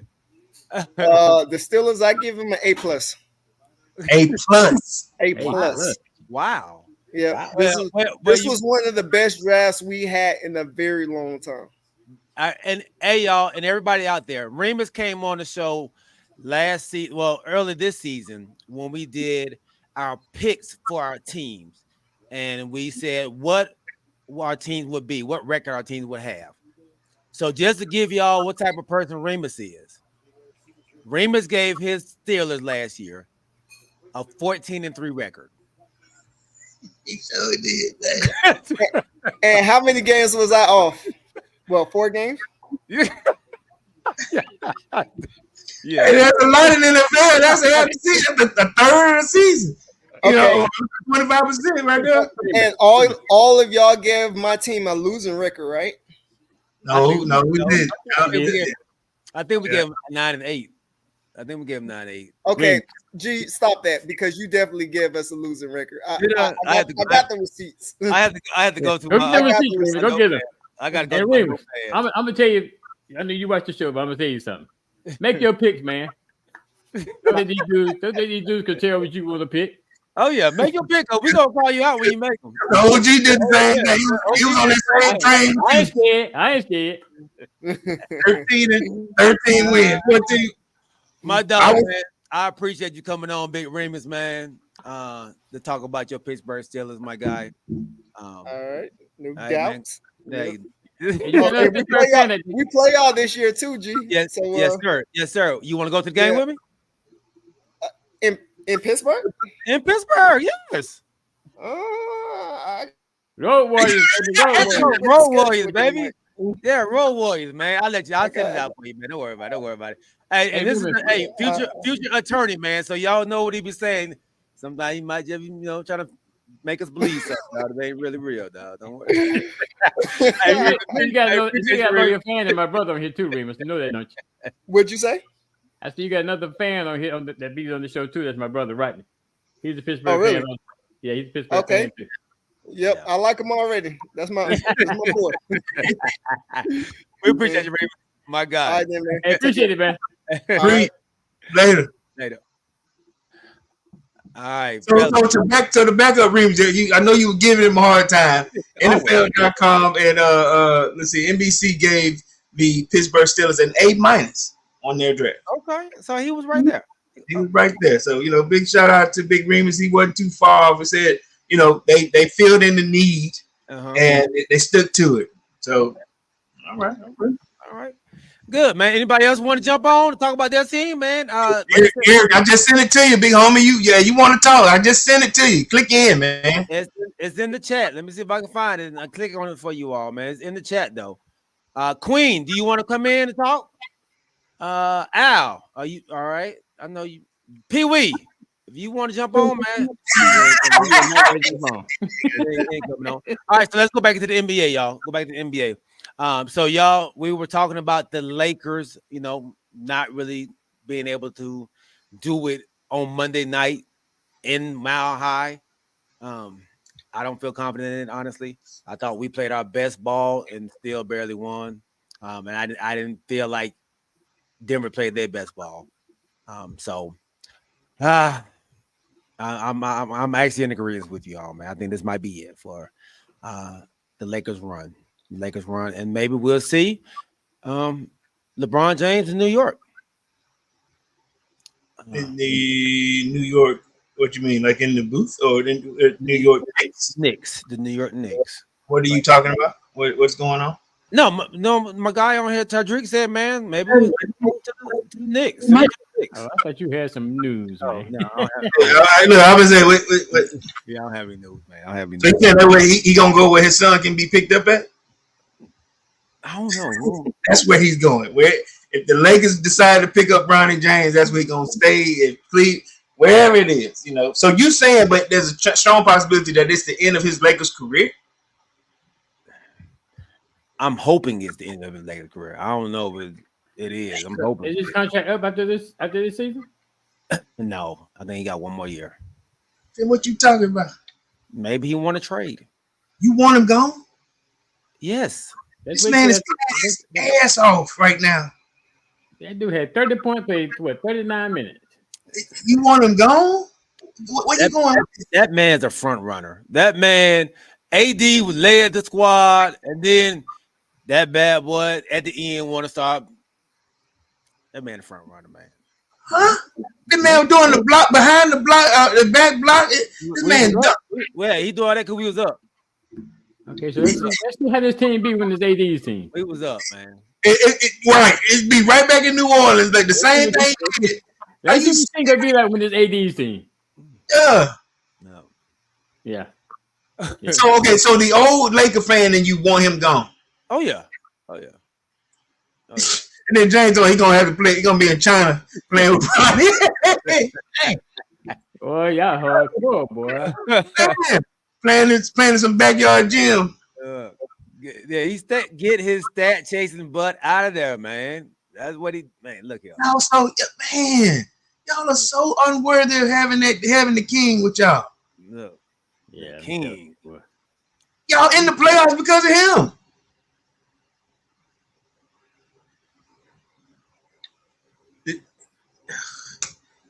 You know what? If you wouldn't, yeah, man. That's why. You know what? That's why you Atlanta fan right now. You treating them like that because you got a new lady. You know what I mean? Because you can go to you sit there with your great seats, talking to stars, and now you're getting rid of your old lady. You know what I mean? You're getting rid of her, man. She's been good to you for years. You know. To my boy, bye. If y'all didn't have LeBron James, would you be in the same? Russell didn't show up for y'all 2 games ago. He did last game, but how can you ignore that? Ignore what? So you truly believe on this team that would still be in the playoffs? Without LeBron? Yeah. Yeah, absolutely. Absolutely. Absolutely. Are you crazy? Absolutely. Well, we're gonna see. So look, to the Hawks trade trade. Look what Kanisha put in there. Don't bypass what Kanisha put in there. yeah, she been looking for tickets, man. Listen to me, 5 and games. they been sold out. Yeah. Wow. Did you get season tickets again this year for the Dream? No, I didn't get season ticket last time either. Oh, I thought you had season. For the Dream? No, not for the Dream. You went to a bunch of Dreams games last year, didn't you? How many games you went to? You only been to one, period. Yeah, I went. Damn, I thought you were going to them games. Cause you, hey man, I got to do better. I know. my bad, baby. Look, I told my baby, I said, G got Dream season tickets. And she go, he do. Yeah, he put on her. I thought you and James were going to him like, you know. Look, Nah. hey, me and James got a hookup to go to one game. One game. Ain't been back since. Oh, hey man, he talking good because I thought he had season tickets for real. However, we tried to look for games. My wife said she was looking for games when Caitlin was coming to town. Also when what's her name? Who you can't remember? Angel Reese. You know what I'm saying? We were trying to find those games when Angel coming to town. The games are sold out. We also were trying to find Indiana Fever game when they played Liberty. We tried to find Aces games. You know, these games are sold out, guys. Yeah. That's good. I'm glad. I mean, I'm absolutely glad to hear it. Yeah. Games are sold out, bro. Can I ask y'all something? I know this may not be on topic, but I saw this. So, and I don't know how to feel about this because, like, say for example, Caitlin Clark, they've been chauffeuring her around. Indiana is bringing her in like she's the next coming of Larry Bird. As she should, as they should.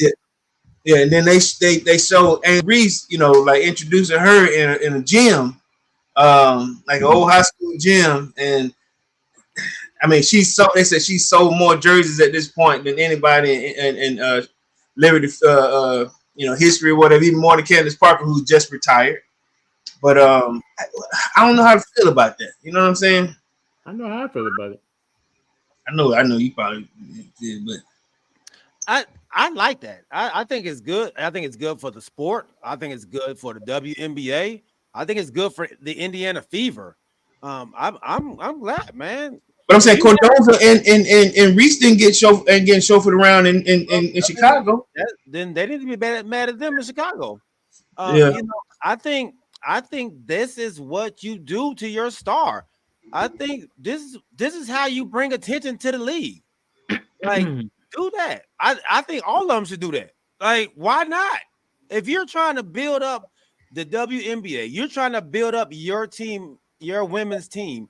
They had a parade for Caitlin, though. They had a parade. Hey, you got to get everybody loving her or hating her. Either way is good for her. Yeah. Any publicity is good publicity. Okay, but you know what I'm upset about? What? If you go do it as a team, then be consistent about doing it. Oh no, there's levels. That's doggone level. No. You're right. There are levels, and we won't talk about what those levels change. There's levels. If you want to talk about those levels change, let's talk about it. There's Michael Jordan, Kobe Bryant, and then there's Charles Barkley. And there's levels to this thing. Is that why your girl ain't got no? I mean, she just signed. I think you post $22.8 million Nike shoe deal, and nobody else has signed for that much. Why? Now, okay, so I'm gonna answer that. You don't want me to tell you why? Trust me, you don't want me to tell you why. From what he just said, there's levels of advertising, levels of I want this person in my shoe that you have to realize. I think, and I'm agreeing with G here. I put on a pair of Caitlin shoes because of what she can do. Now, I think you brought this up before. Any of your girls from South Carolina, I'm not saying that they're not worthy of a deal. I'm not saying that, but you got to ask yourself, who's going to put on the shoe? Who's going to buy them? Who's going to say, listen, I want me a pair of, Cordozas. I want me a pair of. I know your girl is a champion. I know, like I said, there are a few girls on the Aces that don't have a deal, but two-time champion, two-time MVP, two-time MVP champion. But like you said, is she on that level? Like G just said, is she on that Jordan status level where she get a shoe deal? Let me tell you why she's not. Tell me why she is. I'm gonna tell you why she's not getting it, and Caitlin is. Okay. You don't want to hear it, do you? I want to hear you say it. I'm just saying what G is saying makes some sense though. No. To come out to us. Yeah. And this Steve-O's right. You strike while the iron is hot. This girl is definitely going to. She is what everybody is flocking to. You have to play on that. You got to play on what's working right now. She's hot right. She's hot right now. Juju Watkins is probably going to come out and she's going to garner the same type of thing. No, she won't. She's already doing it. She's already as a freshman. My word, she will not. Wait, she's already doing it as a freshman. Okay. She's already garnering some of these accolades already as a freshman. Remember this statement. We didn't hear this from Caitlin Clark until she was a junior. We're hearing this from a freshman already. So it's not gonna stop. It's gonna keep going. Okay. It's growth. We go see. I think when Juju come out, she probably gonna get jets flown out, her way. Like it's probably gonna be a little more. I'm putting this in my notes right now because if I'm busy, I'm gonna remind you of this same conversation on episode 92 of this statement you made when it don't happen. Okay. So to be real and honest. So okay, right now, currently, this is current. Which WNBA players have current Nike shoe deals or shoe deals? Period. All right, so they got Diana Taurasi, Shamika Holdsclaw, and these girls ain't even. Some of them ain't even playing, but there are a lot of girls that don't have deals. So I'm just trying to be fair here, OG. Della Dunn, Brianna Stewart, Candace Parker, Rebecca Lobo, Lisa Leslie, Dawn Staley even has a shoe. Cynthia Cooper, Nikki McCrae, Shamika Holdsclaw, and they said down to they have signature shoe deals. Now a lot of these girls don't, but like I said, the latest one to have one, Caitlin Clark, because of what she's garnering right now. Like I think Nike has been, and a lot of these other shoe deal companies, they've been like, you got to show us a little bit more, and a la Jerry Jones, you got to show me more. Show me that these girls want to wear your shoe. What did you just say? A la Jerry Jones, show me more. What did you say before that? I don't know what I say. I don't know. I got what I say. I ain't write it down. What you talking about? What is it, OG? I'm asking him because I can't get all the way you said. He said you got to show me something. Oh no, yeah, show me more. He's talking about show me more. I'm saying some of these show me these. Yeah. Who has to show you more? The players? I'm saying the shoe companies are saying you got to show me more. Caitlin Clark is coming in the door with it. I think you were talking about how some of these people, like G was saying, she's the it girl right now. Give her a deal. They chauffeur her around the world, And she still don't have the scoring record. And I still say that. Okay. They're chauffeuring her around the world for false information. That's not 100% true. See Christopher Columbus. You call what you want to. So she asked. Oh, I'm not gonna do that. You already have an NIL deal with Nike. Already. Of course. An NIL deal, but a signature shoe. That's what we're talking about. Some have deals, but a signature shoe. Okay. Yeah. Malaysia Football has to deal with Curry. Yeah, but I'm saying, I'm talking about Nike. I'm saying, and well, how many girls are going to wear those shoes? I'm hoping a lot, Right. But now I know why I wear a lot of Adidas. damn. Okay. I'm just saying, G. I think I agree with you. From a business prospect, are women's signature shoes popular? Definitely in the women's game. I'm sure it is. I'm sure it is in the women's game. I almost bought a pair of Cynthia Cooper's back in the cut. I thought they were cool. Yeah, I almost bought them. Okay. I didn't, but I thought it was cool. I know we jumped off the NBA and jumped on this, man. Let's keep on. Hold up. That was the answer. How many guys are gonna wear them shoes? The Caitlin Clarks. Will you wear them? Like I can see like James. Them Caitlin Clarks, them old ones that were from Iowa. Putting them into that Pittsburgh color. Would you wear them? Are you asking me? I'm just saying. I know Roddy on the show. Would he wear them? I don't know, but I don't know how many guys will wear those shoes. I'm not wearing no Caitlin Clark shoes. He said, I'm not wearing no Caitlin Clarks. I might give me them CC tutus, or series. Would you wear any? So let's say one of your Ain't gonna have that big enough to fit. Ain't gonna have big enough to fit me. If you any size, it's a woman's shoe. It's just a woman's shoe, ain't it? Yeah.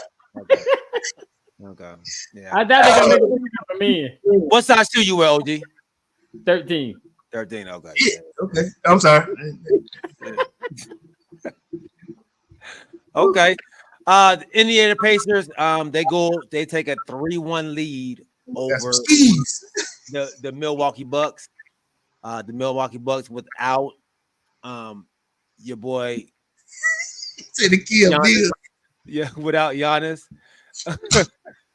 without Damian Lillard, and without Bobby Portis after the first quarter. Yeah, he got kicked out. He got kicked out for fighting. So they're in trouble. I think I told you last episode. I mean, last game they were in trouble, and it's getting worse. by the second, man. So what, they down 3-1 now? They're down 3-1. They're down 3-1. So question to y'all about that. So they down 3-1. Do you risk bringing Dame and Giannis back with them being down 3-1? They said Giannis just now started to be able to run without I think the brace or whatever it is. I don't think so. I think this is a done deal. Yeah, that's what I think. For the Bucks. Yeah. They're down 3-1. But the thing is, so if Portis got kicked out for fighting, is that going to affect him the next game? No. So he'll be back Luckily, next game? yeah, he got thrown out for two technicals. Okay. Yeah. For two technicals. Okay. So that's a good thing. Without Dame and Giannis, I don't think they have a chance. It's pretty tough on them, man. Hold on, guys. I got something to say real quick. So, Caitlin Clark, those new Nike shoes. It's a prototype Kobe 5 Bruce Lee enhanced shoe or whatever they call it. I'm sorry, because remember when Bruce Lee had on in that orange uniform, Enter the Dragon? They had that. Yeah, so it had that orange with the Kobe, like I said, that Kobe 5. So they mixed those two shoes together to produce, what they call, the GOAT. You know what I'm saying? I'm looking at it here. Hey man, this ain't a bad. No, I'm gonna do. I'm gonna tell you what I'm gonna do. What you gonna do? I'm gonna do the same thing to y'all that Caitlin Clark did to Ravens. I'm just saying, you add a little bit of Kobe, add a little bit of, Let me know when you get that championship ring. I'm just saying the shoe, man. I'm just talking about the shoe. Al laughed at that. I thought we was past this. No, I'm just saying. Steve-O and Al was saying, they won't. They like I said, you're gonna be toasting them shoes as a grown man. But hey, man, The toe could be like this. Toe could be like this. look, Steve-O said, that's not true, Steve-O. I get me a pair. What you talking on sneakerhead? That's Your not toe true, could be man. like He said, only white folks gonna be wearing them shoes. That's crazy, man. Let's keep you in. I love Steve-O, dog. Hey, look, hey, look, we got them CC3s. Get me a pair, man. All black. Hey, man. The Knicks. I'm trying to get this thing back on the railroad track, man. The Knicks take a 3-1 lead over the 76ers. And now we talk about this series. I think I am owed an apology. What? From the last show. Oh, yes. I'm glad you said that. From the last show, I said that OG picked the 76ers to win behind Embiid. I was wrong. OG did not pick the 76ers. He did pick the Knicks in 6. He did. He went with the Knicks in 6. Wow. So OG, you are right, man. I do apologize for that, dog. And you were 16. At least I did love to see a pair in his size. Wow. So now I'm still good with my receipts. Yeah, you still good with your receipt. You still good with your receipt, man. They take a 3-1 lead over the 76ers behind 47 points from Jalen Brunson. And I saw in our group chat, did they put Jalen Brunson as MVP? Or was he just saying that? No, I think they were chanting MVP during the game. MVP hadn't been announced yet, I don't think. Okay, I'm about to say. Okay. I guess because it was a lot of Knicks fans at that game because you could hear him chanting MVP. Yeah. When he was he was shooting free throws and stuff, you could hear him chanting MVP. That boy playing lights out, man. The girl downstairs was there. She was hot. Downstairs was at the game today. Yeah, she was hot. Why? Yeah, the 76ers were losing. Hey, look, she from Philly? Yeah, she's from Philly. But before she was in the tunnel with the New York Knicks. So before they went out, Jalen Brunson went and gave her a hug in the tunnel, and then it ran out. She was in the tunnel with the Knicks, or was she in the tunnel with the No, 76ers? with the Knicks. So, Knicks. so she a Knicks fan or Philly fan? What y'all? I think she's a Philly fan. She's Yeah, definitely Philly. a Philly fan. She's definitely a Philly fan. She just must be a Jalen Brunson fan as well. Respect. That's all respect. That's all Yeah, it is. yeah. You know, so Because that dude lit it up today. lit it up, man. I think NF Skull, he didn't believe in this New York Knicks team. I think he's the only one on here that really didn't. Well, I don't know. Corey may not believe them either. I don't know. Did I? Cause this is one of my fickle picks. Yeah. But what I was changing it or what? I don't You know. was back and forth, back and forth. I can't even remember who the last time you So, picked. so I did pick the Knicks then, right? No, you picked the Sixers. Me and OG were the only one to pick the. But you were fickle with Y'all made the Clippers. So you're going with the Clippers because you were fickle with the Clippers and Mavs. You was like, whoever wins this game, and the Clippers won. And I'm liking the Mavs. Damn. Yeah, so this tied there 2-2.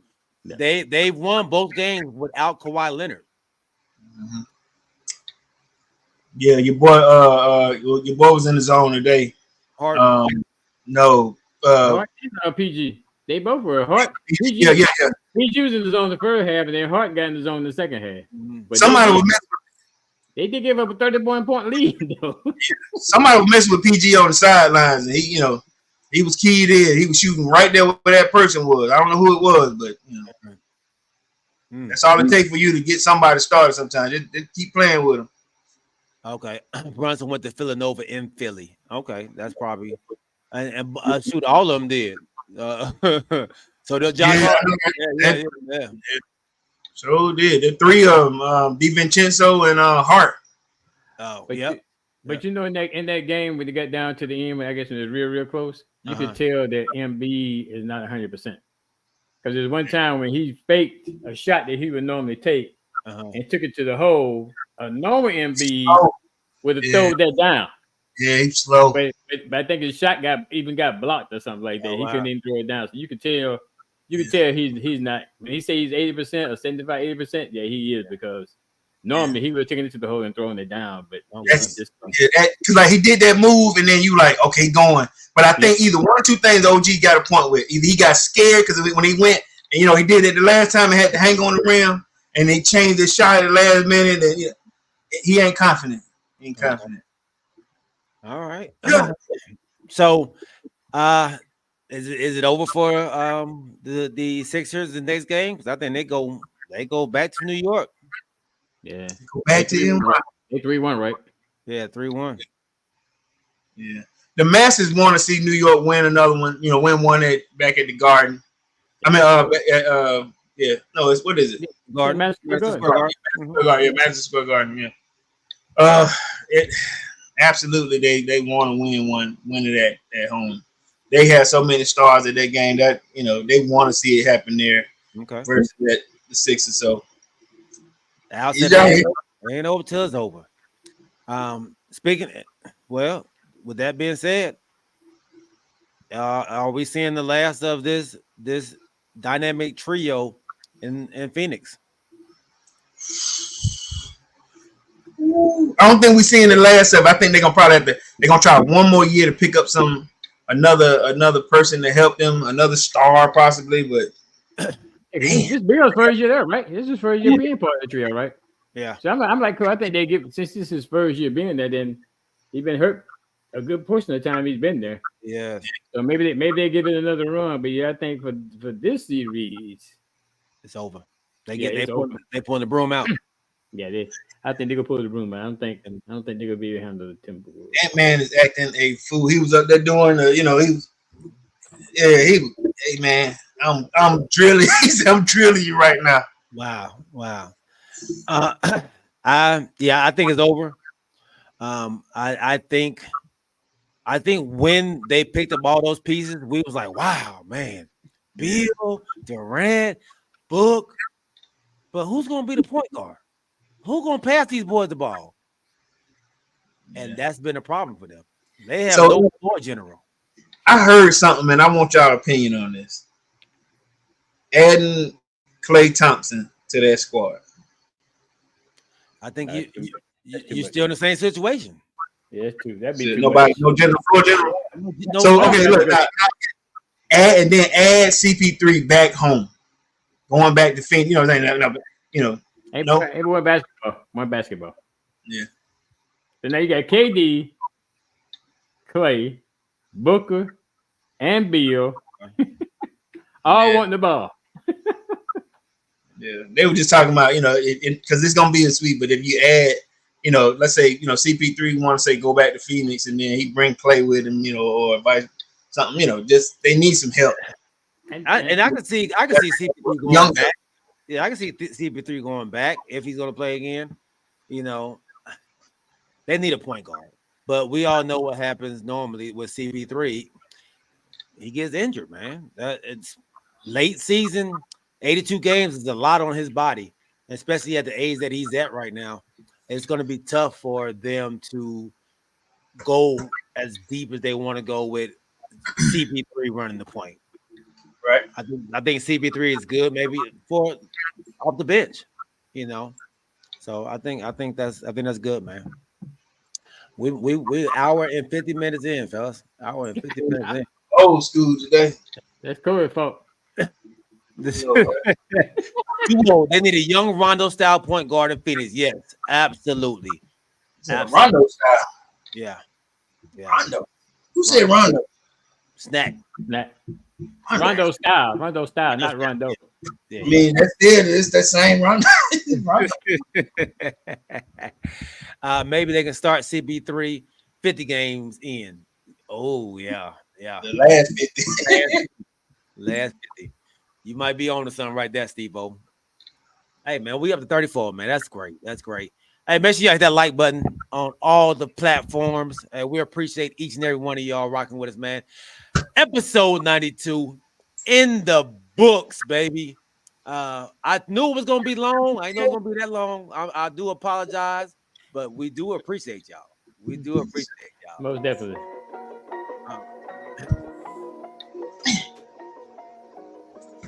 He's been spinning. He's spinning. Snack Panther. My guy, Steve-O. Not your average guy. Y'all have a great week. Gotta give me a pair of cards. Steve-O, come on, man. I know. Stupid. He said, let's keep it real. He said, my people gonna be all over the things. You got them CCs? Oh, give me a pair. Give me a pair. My nephew, NF Skull.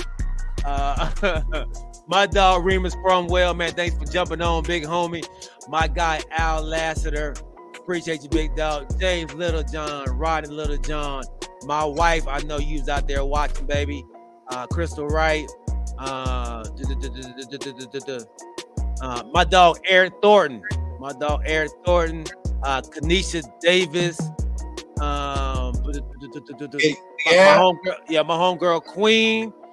I gotta keep going. I know there's a lot of people in here.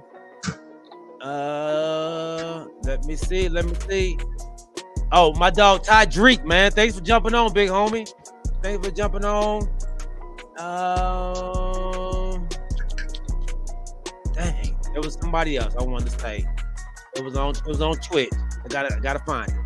It's on Twitch. Still big, boy. You see that? Right there? Yeah, my cousin Michael Wolf. There you go, Sierra Pack 5. All right, man. We appreciate y'all. My dog Kamarie White. Hey, make sure y'all check him and his wife out. Christianish on all your podcast platforms. Great show. Follow their journey, man. All right. We love y'all. Remember to keep your head on swivel and keep God first. If I did not call you out, man, charge to my eyes, not my heart. We love y'all, man. We'll see y'all on Wednesday at 8 o'clock. We are out. Peace. Man, big boy. Still got it. Hold it like that. Let me see. Like this.